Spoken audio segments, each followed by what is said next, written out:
Mom's been diagnosed with dementia. Now what do we do? Every family with a loved one who's been diagnosed with dementia will have a host of questions, including this one. So we've tailored this presentation to those family members who are new to caregiving for a loved one with memory issues. And these tips are intended to share our expertise with you so that you can be better prepared for what lies ahead. So, what is the diagnosis?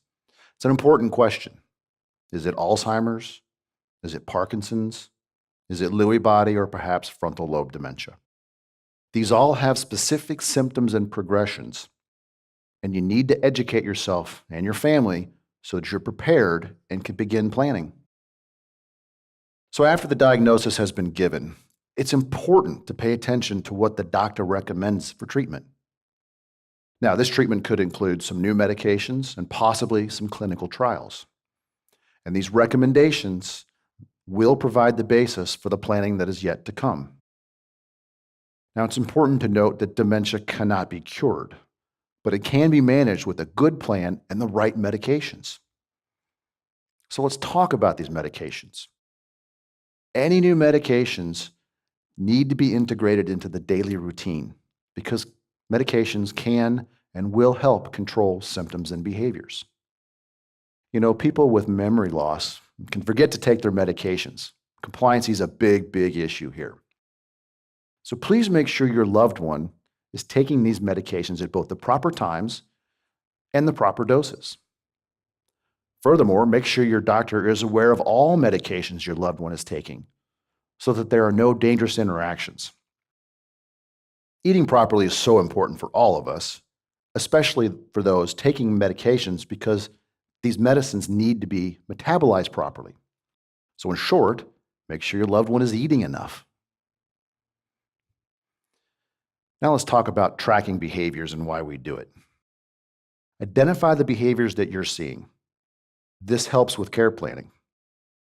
Keep a behavior log so that you can begin to anticipate the daily ups and downs. So what is a behavior log? A behavior log can be comprised of notes in a journal or Google Docs, for example. But it's most helpful if the notes are kept for an extended period of time so you can begin to establish behavior patterns. Now, all family members should be able to contribute to this log for a couple of reasons. One, a shared record allows everyone to participate in mom's care and no one feels left out. And two, a well-kept history shows patterns of behavior. Let's talk about the stigma associated with dementia. Because unlike cancer or other diseases of the body, dementia is a disease of the mind.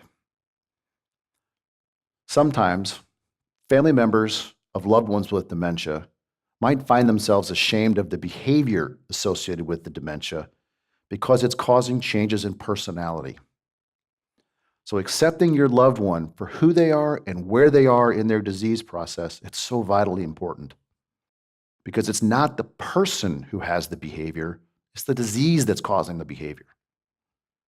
Keeping your circle of family and friends informed about the disease and its progression can promote empathy and understanding for everyone involved. And now we come to planning and why it is so crucial. Begin to name the people in your loved one's support group and start to establish roles for them. And this needs to be as detailed as possible. Who will be in charge of her finances? Who will do her shopping? Who will do her cleaning? Who will take her to her doctor's appointments, and so on and so on and so on. Now be very clear and transparent about available assets, including the financial resources, because this clarity can prevent possible discord in your family and it helps you plan for the future care. Continuing to educate yourself about dementia is so important. There are lots of resources available to you, both online and in person. You need to ask for help too. You as caregivers need to take the best possible care of yourselves. Did you know that 40 to 70% of caregivers have clinical symptoms of depression? And a caregiver's immune system can be affected for up to 3 years after the end of caregiving duties. Those are some heavy numbers. So locate and engage therapists who specialize in aging issues. And certainly, seek out organizations like the Alzheimer's Association and the Parkinson's Foundation. They maintain a wealth of resources for you. Now let's talk about the benefits of care planning. Timing is important. Inform yourself about outside help as soon as possible because dementia progresses at different rates. Families who have a solid plan of care in place, you'll see less caregiver burnout. Also, having a plan in place allows for easier transitions to either in-home care or a long-term care facility. You don't want to be the one who calls and says, "I wish I would have called you 6 months ago." We as professionals see the best outcomes from families who have planned early and planned well. And finally, make the most of the good days. Because with the diagnosis of dementia, your loved one will experience good and bad days.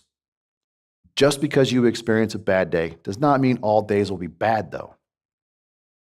The symptoms of dementia are really a series of behaviors that change frequently. So don't get stuck when there's an undesirable behavior.